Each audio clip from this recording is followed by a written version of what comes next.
One of the frequent questions I'm asked by businesses is, why do hackers hack websites and software platforms? Are they just angry people who want to do damage? Or is it about money or something else?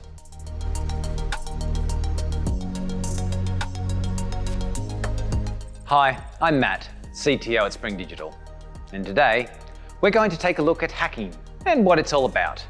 As there are a lot of misconceptions and misinformation around this area.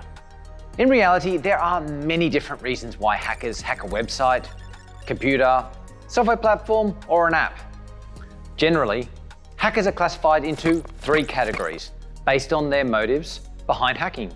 So, before deep diving into the reasons which motivate hackers to hack, let's look at the 3 common categories of hackers. Number 1, black hat hackers. These are what most people think of when they hear the word hacker. They are known for breaking into networks and systems by creating and spreading malware. Don't be fooled by what movies show you though. These type of people aren't always a person sitting in a dark basement, but can be teams of well-organized groups or even organizations. Number 2, white hat hackers. Typically known as ethical hackers, they are often contracted by businesses and government agencies to check for security vulnerabilities in the platforms they develop. At Spring Digital, we hire these type of experts to check our systems too. Their goal through penetration testing and vulnerability assessments is to try their best to break into our systems and ensure there are no security holes. They report issues of risk and then we fix them. Number 3, grey hat hackers. With no permission, grey hat hackers generally choose a system and attempt to break into it. Some do this from an ego perspective and report vulnerabilities found to the concerned parties.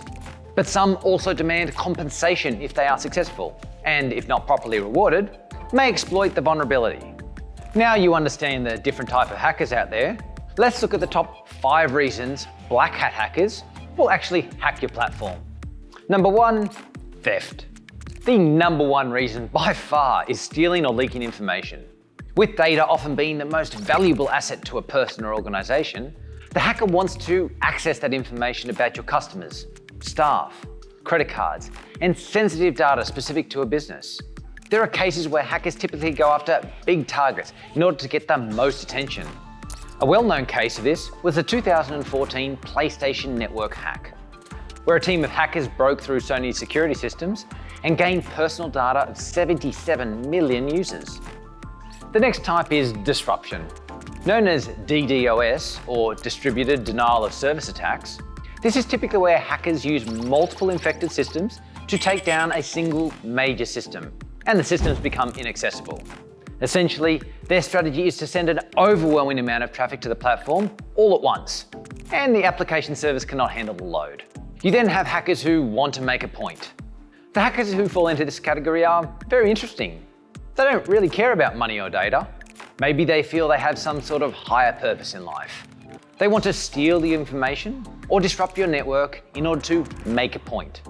If you look at the Ashley Madison hack back in 2015, they broke into the system, stole data of 32 million users, then loaded it up as a public file on the dark web for anyone to access. They then left a message on the front of the website to inform users what was done and what they thought about the platform. Number 4 is money or ransom. This is the one most people are concerned about. Hackers breaking into a system, locking you out of your platform or your data, and then demanding payment in order to access it. 2017 also saw the biggest ransomware attack in history called WannaCry, where millions of computers around the world were hacked and users had to pay a ransom to get access to their computers. The fee was $300 per device, which doubled to $600 if the payment wasn't made within 3 days. The final one is hacking for a personal or political purpose.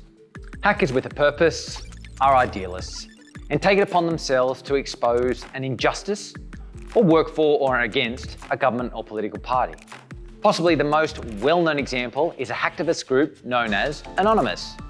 They have become popular for targeting radical religious groups, corrupt governments, dangerous movements, or promoting a particular publicly supported agenda.